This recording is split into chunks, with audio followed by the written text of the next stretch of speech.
Hey everybody, we're in Shanghai. And we're going to show you around the city.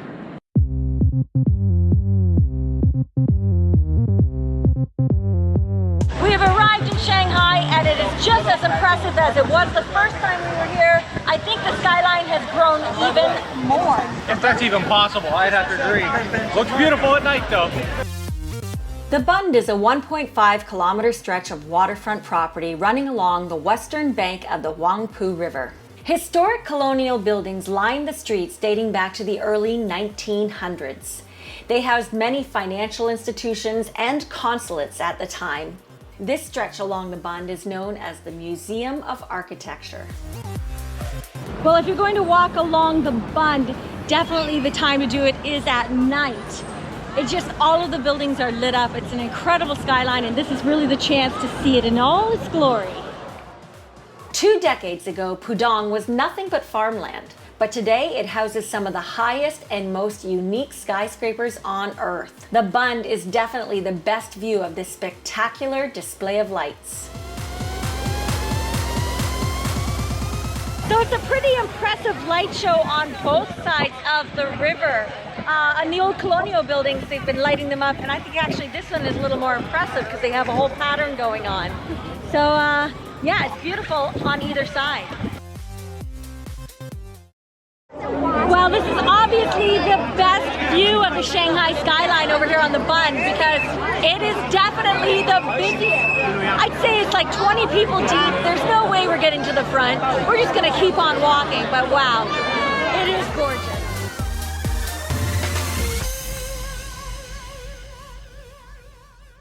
Well, coming down to Nanjing, this is Shanghai's premier shopping and walking street. And if you come in the morning, people are out doing Tai Chi and dancing and practicing their martial arts.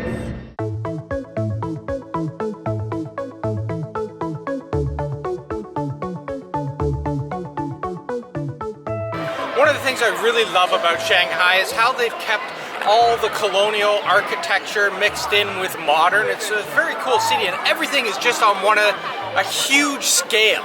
It's pretty awesome.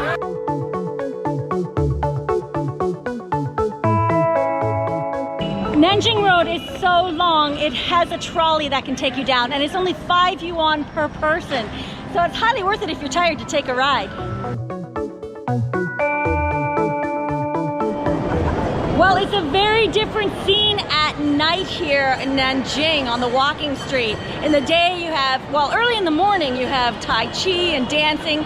Middle of the day, it's just crazy with tons of people. Nighttime, it has a whole new vibe. The neon lights are on, the people are out. It's a very energetic place to be. And you have to make sure that you come at all different times of the day to see how it differs.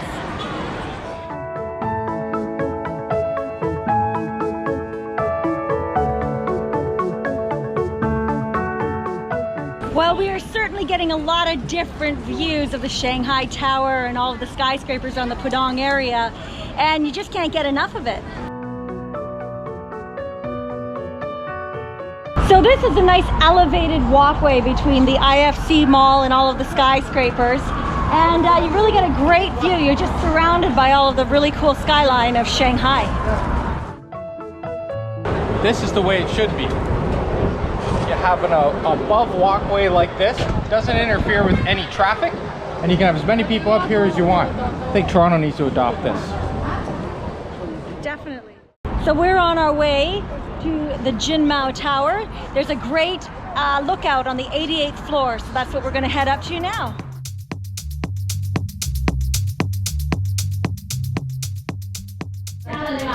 We're going up the Jin Mao Tower. Yes, we are.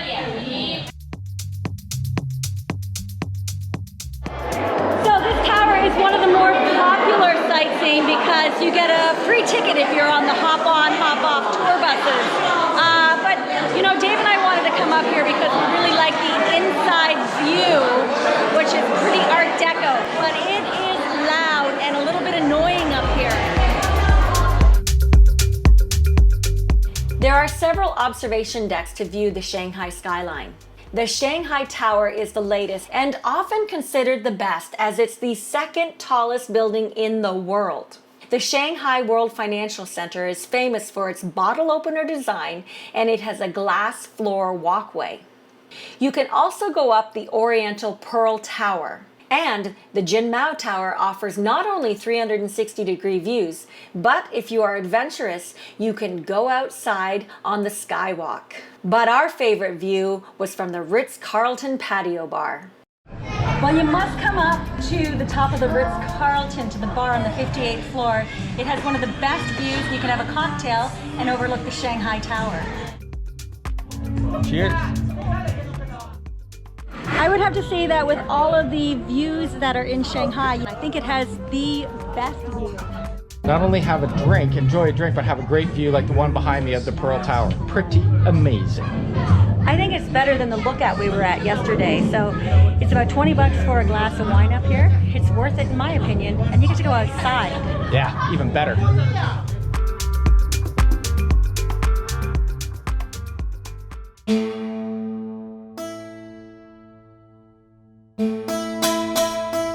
Okay, so we're walking around the Yuan Gardens. It actually looks like it's an entire walking street and mall as well as gardens. So let's go check it out.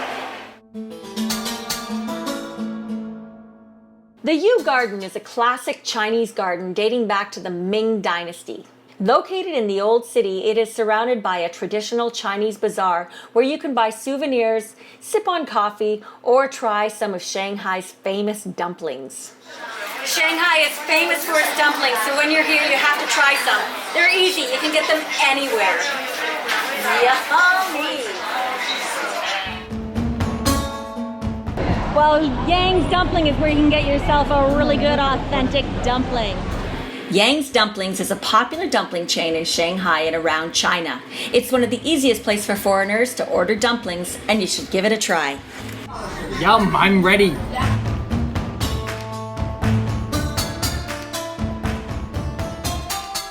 The Yuan Garden is an excellent example of ancient Chinese architecture. It dates back to 1559 under the rule of the Ming Dynasty. The elements of a Chinese garden consist of rockery, water, greenery, and pavilions. They were meant to be a place of meditation and relaxation. Well, I wouldn't actually call it a leisurely stroll here, but it is beautiful and something you definitely should see. Yuan Gardens.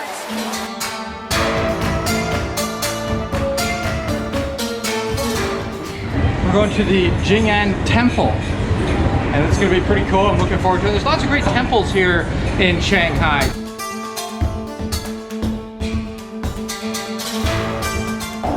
Wow, Jingan Temple is definitely worth coming out. It's only 2 stops from the People's Square on the subway, and it costs us about 5 yuan to get here. So definitely come and visit this when you're in Shanghai.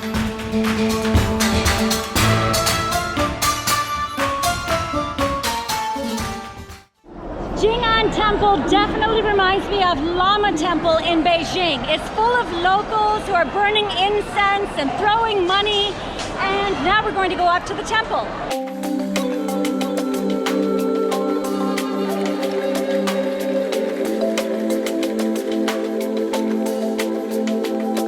Made it up. It's pretty amazing. Jingan Temple is a Buddhist temple dating back to 247 AD. It was restored during the Cultural Revolution, but in 1983 it was returned to its original purpose with renovations completed in 2010.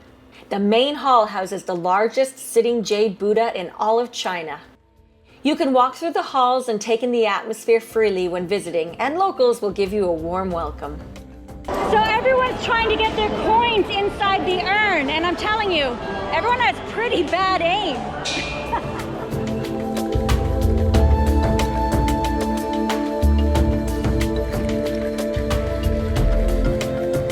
When you come to Shanghai, you must come over to the French Concession. There's a lot of great restaurants and cafes and little alleyways to explore.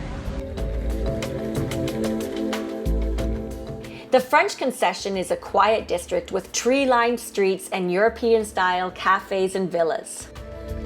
It's worth spending a day exploring the back lanes and alleyways. Here we have a lovely walking street in Tianza Fang. There's a lot of little shops and boutiques, and it's worth taking a trip.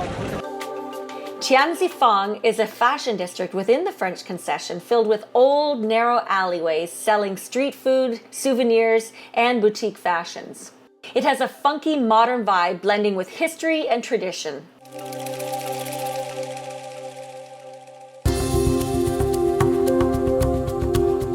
So behind me are the three statues of happiness, longevity, and business. Fu Lu Shou in Chinese. That's clearly longevity. That's all business. That's what you give to the emperor when you're making a complaint.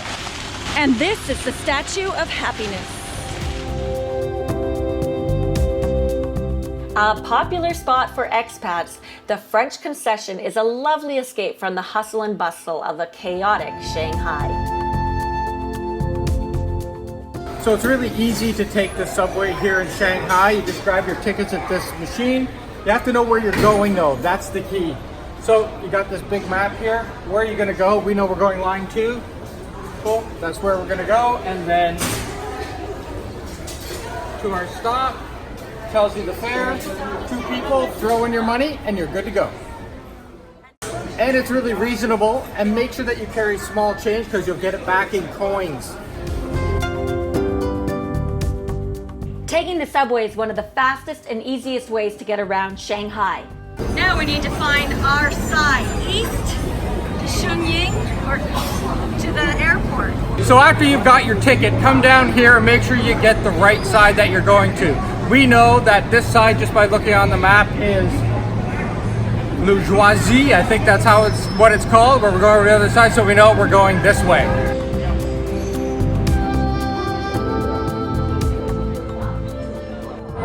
We're off! Don't let the subway intimidate you. You'll get to see a lot more in a short time if you take public transit. Well, if you want to come and get your cheap shopping on in Shanghai, AP Plaza is the way to go. You're going to get swarmed. Yep, they got everything here. From clothing to electronics to watches, you name it. I'm going to go buy me a nice shiny Rolex.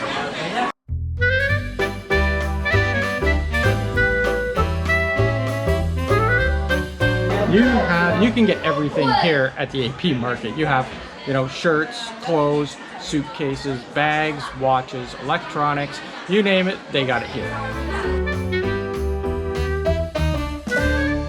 Shopping is a huge part of coming over to Shanghai, so you have to hit some of the malls here. They're pretty incredible. They're all right around each other over here in the Pudong section.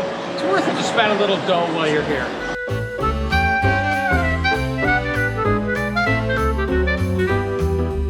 Well, the Bund during the daytime is a very different experience than at night. A lot less people, and it's still very pleasant though.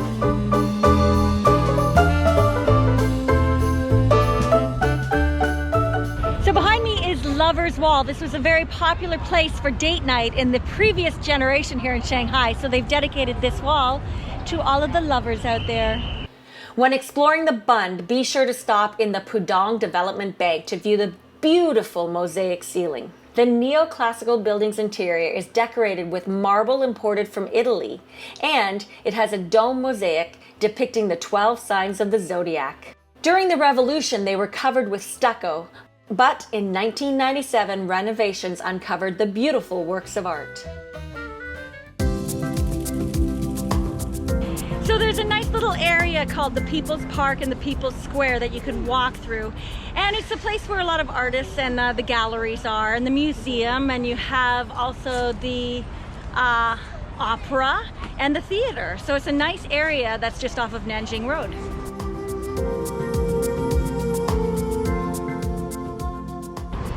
Well, the Shanghai Museum is definitely one of the busiest stops in the city.